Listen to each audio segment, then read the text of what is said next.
This time, I would like to talk about the Ukraine war and the Chinese people. In Japan, if we consider which side of the Ukraine war Japan is perceived to be closer to internationally, it would be the Ukrainian side, or more accurately, the Western side, regardless of the individual feelings of Japanese people. This means that in Japan, there is a lot of information coming from the Ukrainian side of the war. However, in China, the situation is the opposite. China is seen as a country that supports Russia. For example, the countries currently trading with Russia are limited, but among them, China is considered very important from Russia's perspective. China's true feelings are likely that it would be troubled if Russia were to become too weakened. Although historically, Russia and China haven't always had the best relations, under the current circumstances, China secretly hopes that Russia does well. However, openly supporting Russia could result in sanctions from the West.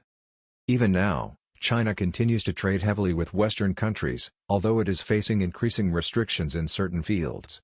From the West's perspective, there is still room to impose further sanctions on China.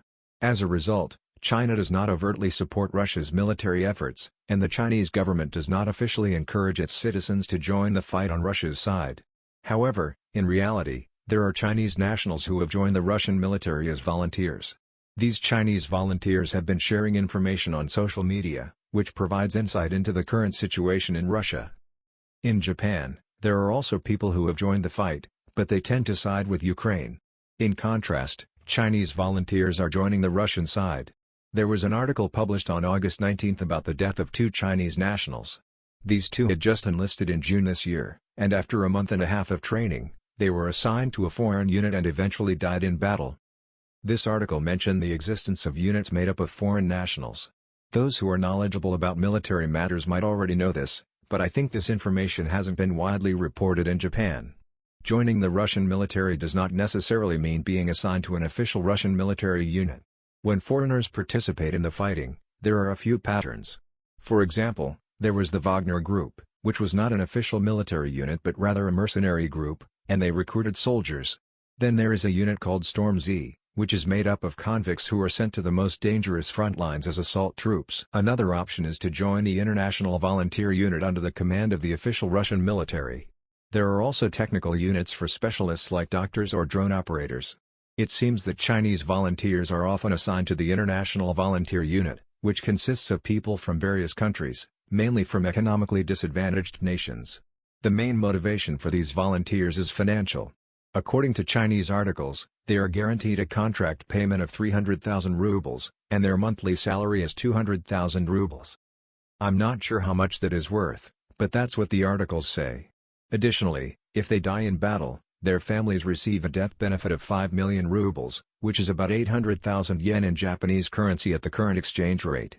Therefore, the initial contract payment of 300,000 rubles is worth tens of thousands of yen, not a very large amount.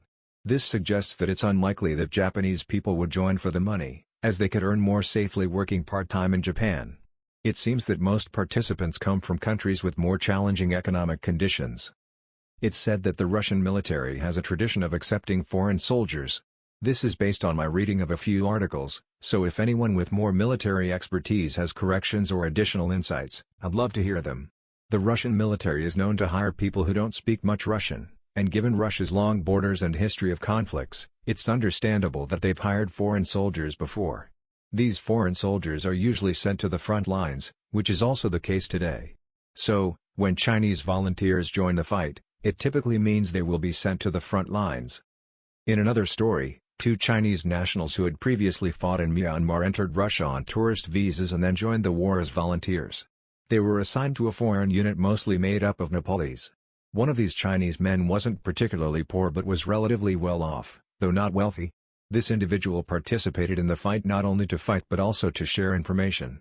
He mentioned that he had heard about Japanese people joining the Ukrainian side and claimed that he had joined the Russian side to kill those Japanese people. This seems a bit odd, as the chances of actually encountering those Japanese people on the battlefield are incredibly low.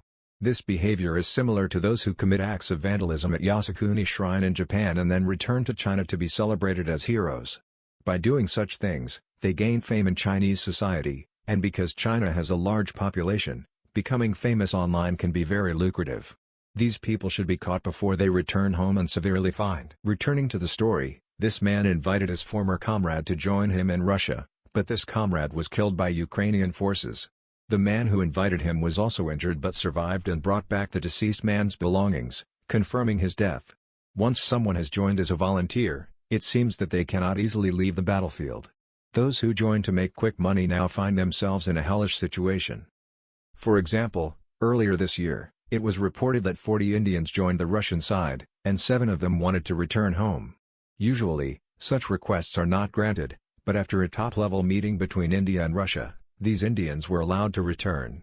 This was reported in a Chinese article, and I found it also reported in Japanese in July this year. This means that once you're on the battlefield, you can only leave if your country's top leaders intervene. Otherwise, returning home is not an option, and many Chinese have gone to such a situation. These volunteers often share information on social media or live stream videos, but since they are on the front lines, the reality is that their chances of survival are very low. It seems that there are many Chinese people who are unaware of the true horrors of war. That's all for this discussion. I'll see you in the next video.